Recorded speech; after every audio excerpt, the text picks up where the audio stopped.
আসসালামু আলাইকুম রহমতুল্লাহি অবরাকাতু। ফরজ গোসলে নাভির ভিতরের অংশ ধৌত করার বিধান।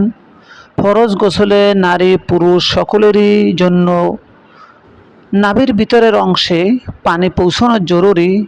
তাই প্রয়োজনে আঙ্গুল দিয়ে হলেও গোসলের সময় নাভির ভিতরের অংশে পানি পৌঁছাতে হবে, অন্যথায় গোসল সহি হবে না।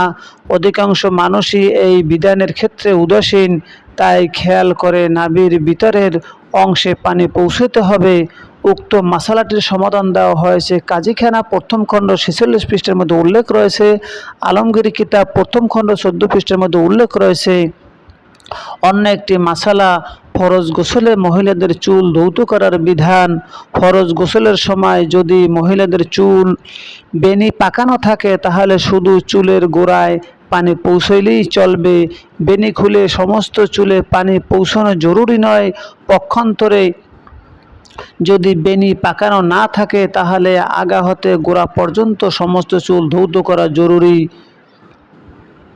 অনেক দিনদার জ্ঞানী লোকেরা বেনির বিধানের উপর কিয়াস করে বেনি না থাকা অবস্থায় শুধু চুলের গোড়া ভিজায়, অথচ এমন অবস্থায় সম্পূর্ণ চুল ধৌত করা জরুরি, নতুবা গোসলই হবে না।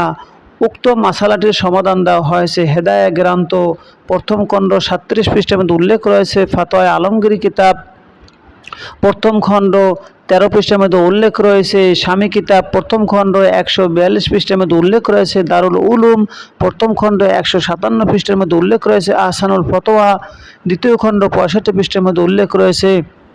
মহান আল্লাহ তাআলা আমাদেরকে সঠিক মাসালা জেনে সঠিক জীবনযাপন করার তৌফিক দান